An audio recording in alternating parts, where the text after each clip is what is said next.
Hello guys, welcome back to our YouTube channel पढ़ाई पूरी। इन my previous lecture मैंने आपको बताया था कि न्यूक्लियस क्या होता है। एक्चुअली सेल्स के 3 फंडामेंटल पार्ट्स होते हैं, plasma membrane, nucleus and the cytoplasm. तो इस लेक्चर में हम साइटोप्लाज्मा को डीपली पढ़ेंगे। Cytoplasm is the very important topic और इसमें सबसे ज़्यादा क्वेश्चंस पूछता है एग्जामिनर हमारा। ठीक है, तो let's start with the cytoplasm. Cytoplasm क्या होता है? Every cell has fluid matrix excluding nucleus is called cytoplasm. It is a fluid content inside the plasma membrane. ये क्या होता है हमारा साइटोप्लाज्मा? जो सेल होती है, सेल की जो अपर लेयर क्या बताई थी मैंने आपको, प्लाज्मा मेम्ब्रेन, या इसको हम बोल सकते हैं सेल मेम्ब्रेन। ठीक है, और अंदर क्या हो गया, मान लो हमारा न्यूक्लियस है। ठीक है, ये न्यूक्लियस हमारा है, जिसकी ये हो गया न्यूक्लियर मेम्ब्रेन। जो न्यूक्लियर मेम्ब्रेन और जो अपर लेयर है हमारी जो सेल मेम्ब्रेन, इसके बीच में जो भी हमारा लिक्विड कंटेंट प्रेजेंट है, ठीक है, वो क्या है हमारा साइटोप्लाज्मा। ठीक है, अगर हम न्यूक्लियस को और साइटोप्लाज्मा को, इन दोनों टर्म को एक साथ ले लें तो क्या बन जाएगा? प्रोटोप्लाज्मा। प्रोटोप्लाज्म। ठीक है, प्रोटोप्लाज्म ये टर्म किसने डिस्कवर किया? जो कि मैं प्रीवियस लेक्चर में बताया था मैंने आपको, परकिंज। ओके, इसके इंपॉर्टेंट ऑर्गेनेल्स क्या होते हैं? ऑर्गेनेल्स का अगर शॉर्ट फॉर्म ले लें यहाँ से, सिर्फ ऑर्गन्स, तो हम ऑर्गेनेल्स को क्या बोल सकते हैं? ऑर्गन भी बोलते हैं कि सेल के इम्पॉर्टेंट ऑर्गन्स कौन कौन से होते हैं। ठीक है, ये हैं endoplasmic reticulum, Golgi apparatus, lysosome, mitochondria, plastid and the vacuoles. सारी टर्म्स को हम अच्छे से डिस्कस करेंगे यहाँ पे। ठीक है, let discuss number 1 endoplasmic reticulum. अब एंडोप्लाज्मिक रेटिकुलम क्या होता है? It is a large network of membrane-bound tubules and sheath या vesicles. Okay, ER is similar in structure to the plasma membrane. Endoplasmic reticulum क्या होता है? ये बहुत सारी मेम्ब्रेन का बहुत बड़ा नेटवर्क होता है। ठीक है, इसका मेन फंक्शन क्या है? इसका मेन काम क्या है कि ये एक्ट एज ए चैनल, एक चैनल की तरह काम करता है। चैनल मतलब मीडियम।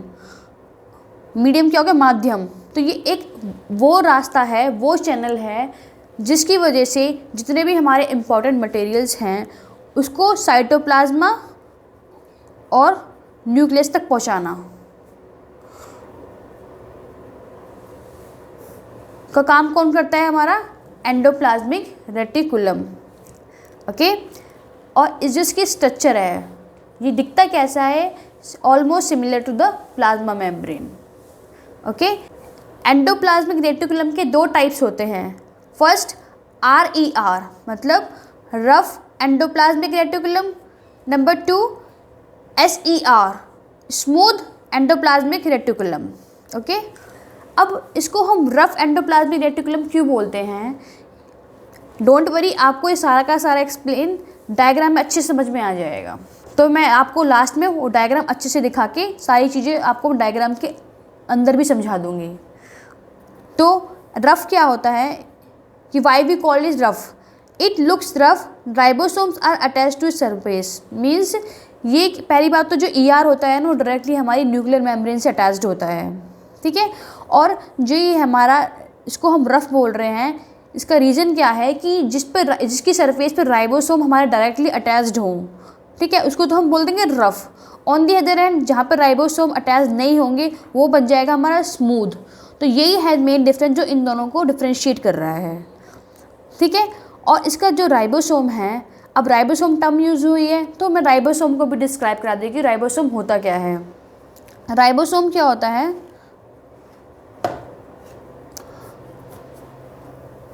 राइबोसोम क्या होता है? Protein factory. इसको हम बोलते हैं प्रोटीन फैक्ट्री। मीन्स ये हमारा प्रोटीन को सिंथेसिस भी करता है। ठीक है, और इसको डिस्कवर किसने किया? राइबोसोम को ये किया हमारा जॉर्ज E. पेलाडी। ओके, कब किया? 1955 में। और जो उसकी स्ट्रक्चर है राइबोसोम की वो कैसी होती है? ग्रैन्युल्स लाइक। मीन्स मतलब क्या होता है ग्रैन्युल्स लाइक? मतलब दानेदार, जैसे चने के दाने होते हैं छोटे छोटे, ऐसे ऐसे, इस टाइप का इसकी स्ट्रक्चर होती है राइबोसोम की। तो ये कहाँ हमारे अटैच्ड होते हैं? RER में, तो इसीलिए हम इसको रफ बोलते हैं। ठीक है, अब SER का मेन फंक्शन क्या है? इसके बहुत सारे फंक्शंस हैं और इसमें ना क्वेश्चंस भी काफ़ी सारे बन जाते हैं कि एक तो जैसे कि ये क्या कर रहा है? हमारा प्रोटीन सिंथेसिस करता है। हमारा रफ वाला जो स्मूथ है SER है वो क्या करता है? हमारे फैट और लिपिड्स को, फैट और लिपिड्स को कौन सिंथेसिस करता है? हमारा smooth endoplasmic reticulum. On the other hand जो प्रोटीन है वो कौन सिंथेसिस करता है? हमारा RER। ओके, और इसका मेन फंक्शन क्या हो गया? It help in the functioning of enzymes and hormones to carry out biochemical activities. ये क्या करता है? हमारी जितनी भी हमारी बायोकेमिकल एक्टिविटीज़ होती हैं हमारे सेल के अंदर, तो उसमें जो एंजाइम्स और हार्मोन जो उन एक्टिविटीज़ को सपोर्ट करेंगे, उनके फंक्शन में भी कौन हेल्प करेगा? उनको सपोर्ट कौन करेगा? हमारा स्मूथ एंडोप्लाज्मिक रेटिकुलम। और सबसे इम्पॉर्टेंट फंक्शन इसका क्या है? It detoxify many poisons and drugs from the cell. ये क्या करता है? जो सेल में जो भी प्रोसेस होती है उसके टाइम पे जो भी हमारा पॉइजन जनरेट होगा या कोई भी ड्रग्स होगा उसको रिमूव करने का, उसको ख़त्म करने का काम भी कौन करता है? हमारा SER। Now we will discuss कि व्हाट इज़ मेम्ब्रेन बायोजेनिस, कि मेम्ब्रेन बायोजेनिस क्या होता है। Some of the proteins and fat molecules produced by ER help in building the cell membrane. The process is known as membrane biogenesis. membrane biogenesis क्या होता है कि cell membrane में कि जो सेल मेम्ब्रेन होती है उसमें जो प्रोटीन और फैट्स होते हैं वो प्रोटीन और फैट मॉलिक्यूल्स जो कि सेल मेम्ब्रेन को बिल्डअप करने में, मतलब उसको बनाने में हेल्प कर रहे हैं, उसको क्या बोलते हैं? मेम्ब्रेन बायोजेनिस। और जो प्रोटीन और फैट हैं वो उनको कौन प्रोड्यूस करेगा? वो करता है हमारा ER। ठीक है, endoplasmic reticulum.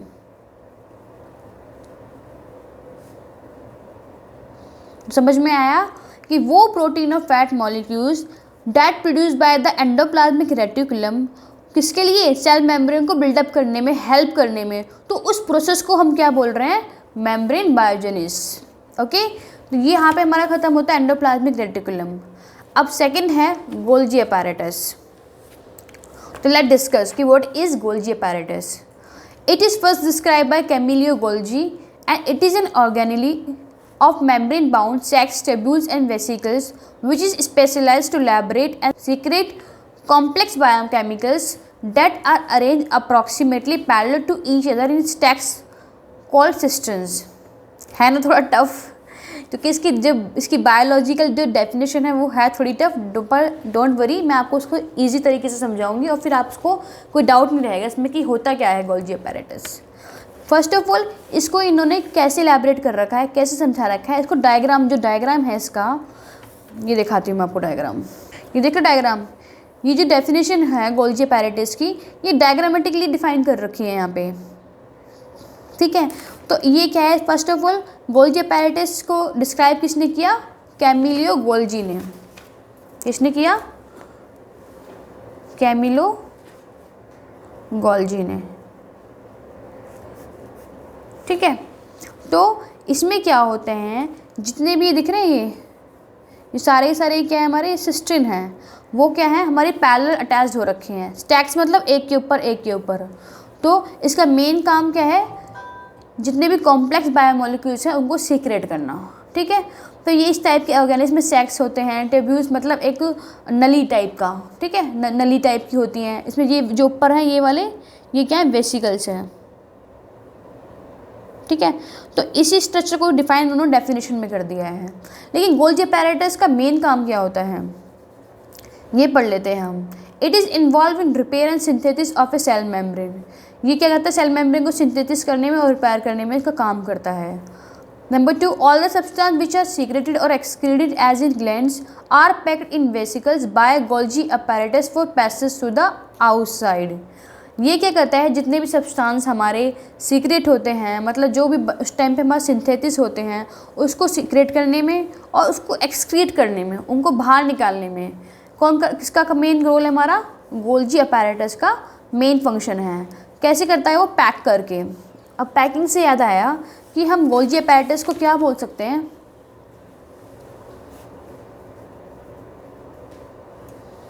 Golgi apparatus is called post office. Post office का मेन काम क्या होता है, जैसे पोस्ट ऑफिस में क्या होते हैं, लेटर्स आते हैं और उसके बाद क्या करता है, वो जिसको जो लेटर चाहिए होता है उनको वहाँ पहुँचाता है। तो इसी तरह गोल्जी अपैरेटस का मेन काम क्या है कि जो भी प्रोटीन सिंथेसिस हुआ था उसको क्या करेगा, ये हमारा उसको पैकिंग करेगा, ठीक है। पैक करने के बाद उसको क्या करेगा, जहाँ पे उसको ज़रूरत है उसको वहाँ पहुँचाएगा। तो ये हमारा गोल्जी अपैरेटस का मेन फंक्शन है। अब इसका मेन क्या क्या सिंथेसाइज करता है, तो ये 3 पॉइंट्स हैं, इसको मैं शॉर्टकट में डिफाइन कर देती हूँ कि components of cell wall are synthesis by Golgi apparatus, complex and special sugar are made by Golgi apparatus, lysosome are form by Golgi apparatus, it helps in melanin synthesis and also in formation of lipids. तो क्या हो गया, पहला क्या होगा कि cell wall के जितने भी कंपोनेंट्स हैं उसको सिंथेसिस करने में हेल्प करता है, लाइसोसोम को फॉर्म करने में ये हेल्प करता है, और मेलानिन नाम के जो प्रोटीन होते हैं उसको सिंथेसिस में हेल्प करता है। जितने भी कॉम्प्लेक्स और स्पेशल शुगर हैं गैलेक्टोज, उसमें भी ये हमारा हेल्प करता है, कौन, गोल्जी अपैरेटस। ओके, तो इस तरह हम गोल्जी अपैरेटस को यहाँ डिफाइन कर दिया हमने।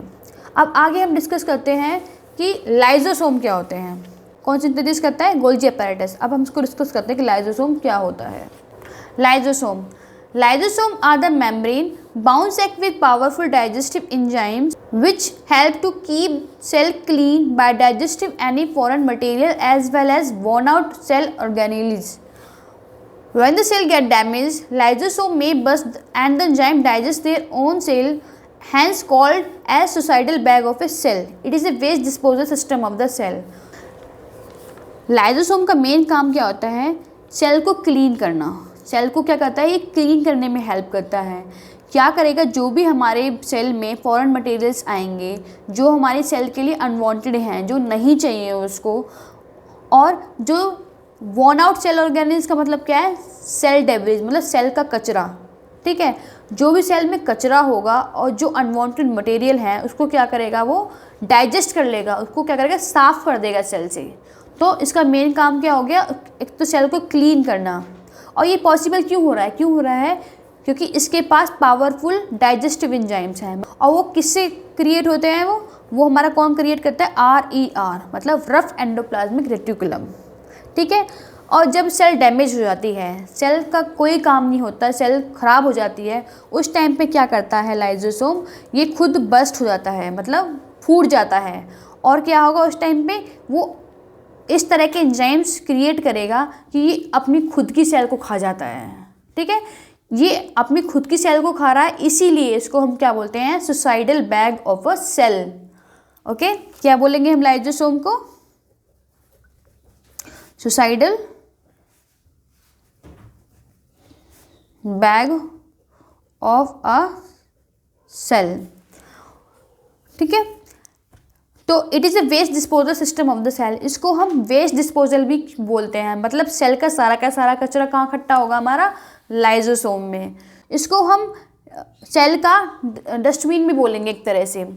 क्यों, क्योंकि क्या कर रहा है, इस सेल का सारा कचरा अपने अंदर इसको कंज्यूम कर रहा है, अपने अंदर रख रहा है, जो कि हमारे सेल को नहीं चाहिए। अब जैसा कि हमें पता है कि मोदी जी ने मुहिम चलाई थी नेशनल लेवल पे सफाई अभियान, तो आप देखिए कि सफाई कितनी ज़रूरी है हमारे चारों ओर। तो इसी तरह सेल को सफाई करने का काम कौन कर रहा है, हमारा लाइसोसोम। जैसा कि लाइसोसोम को आपको मैंने डिस्क्राइब कराया, मैं आपको ये बता दूं कि लाइसोसोम को डिस्कवर किसने किया। It is discover by they due. किसमें? 1955 में। ओके, और ये सिंगल मेम्ब्रेन होता है, मतलब इस पे सिर्फ सिंगल मेम्ब्रेन की कोटिंग होती है लाइसोसोम पे। Okay, now we will discuss about mitochondria, कि माइटोकॉन्ड्रिया क्या होता है।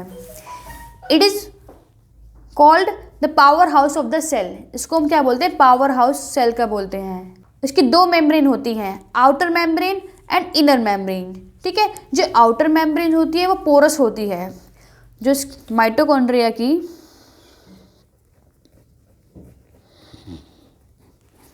जो आउटर मेम्ब्रेन होती है वो क्या होती है? पोरस होती है। जो इनर मेम्ब्रेन होती है वो क्या होती है? डीपली फोल्ड होती है हमारी।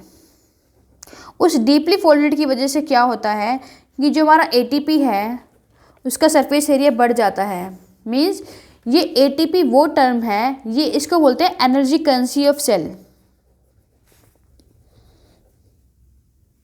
एनर्जी करेंसी ऑफ सेल, जिसकी वजह से क्या होता है कि जो हमारी सेल है उसमें क्या होती है? एनर्जी स्टोर हो जाती है। किसकी फॉर्म में? एटीपी की फॉर्म में। एटीपी क्या है हमारा? Adenosine triphosphate molecules. इसी की वजह से क्या होता है कि जो सेल में नए नए केमिकल कंपाउंड्स बनते हैं और फिर जो बाद में वो मैकेनिकल वर्क करती है, तो वो किसकी वजह से हुआ? एटीपी की वजह से। ठीक है, इसी एटीपी की वजह से हम माइटोकॉन्ड्रिया को क्या बोलते हैं? Power house of the cell. Okay, अब माइटोकॉन्ड्रिया को हम एक चीज़ और बोलते हैं, इसको हम पावर हाउस तो बोल सकते हैं, और क्या बोल सकते हैं? The storage battery. ओके, इसमें क्या होता है? जो माइटोकॉन्ड्रिया, ये इसका खुद का क्या होता है? DNA and ribosomes. इसके पास राइबोसोम और डीएनए होता है, इसीलिए क्या होता है? ये खुद अपने आप प्रोटीन सिंथेसिस करता है, मतलब ये खुद की प्रोटीन बनाता है। क्यों? क्योंकि इसके खुद के डीएनए और राइबोसोम होते हैं इसके पास। ठीक है, now we will discuss about plastids. Plastids क्या होते हैं? It is present only in plant cell. ये क्या होते हैं? प्लास्टिड्स सिर्फ प्लांट सेल में ही पाए जाते हैं। ठीक है, इसके दो टाइप्स होते हैं, क्रोमोप्लास्ट एंड ल्यूकोप्लास्ट। क्रोमोप्लास्ट क्या होते हैं? Colour plastids. ओके, और ल्यूकोप्लास्ट क्या होते हैं? वाइट और कलरलेस प्लास्टिड्स, मतलब इसमें कलरलेस होता है या वाइट होंगे। और on the other hand colour plastids को क्या बोलेंगे हम? क्रोमोप्लास्ट। इसमें क्या होता है? जो इसमें क्लोरोफिल नाम का पिगमेंट होता है, किसमें? क्रोमोप्लास्ट में। उसको क्या बोलते हैं हम? क्लोरोप्लास्ट। क्या बोलते हैं हम इसको? क्लोरोप्लास्ट। ठीक है, हम क्या डिस्कस कर रहे हैं? प्लास्टिड्स के बारे में। तो इस क्लोरोफिल की वजह से क्या होता है? ये हमारे फोटोसिंथेसिस में हेल्प करता है। फोटोसिंथेसिस मतलब खुद ये अपने खाने खुद बनाते हैं। यही रीज़न है कि हम प्लास्टिड्स को क्या बोलते हैं? Kitchen of the plants. Kitchen plants को बोलते हैं हम प्लास्टिड्स को। ठीक है, और ये हमारे वेरिएबल शेप्स में मिलता है हमारा। यू शेप होगी इसकी, स्पाइरल हो गई, कॉइल्ड हो गई, और क्या? रिबन शेप का हो गया ये।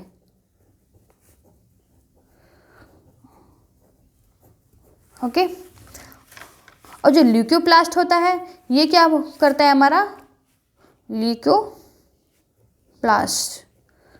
ये करता है हमारा, ये हमारे ऑयल्स को, प्रोटीन्स को और फैट्स को ये स्टोर करता है। ठीक है, और प्लास्टिड की हमारी क्या होती है? डबल मेम्ब्रेन कोटिंग होती है। इसकी क्या होती है? हमारी डबल मेम्ब्रेन कोटिंग होती है, जिसको हम स्ट्रोमा बोलते हैं, स्ट्रोमा। और वो क्या होता है फर्दर? वो हमारे एंजाइमेटिक एक्शंस में हेल्प करती है।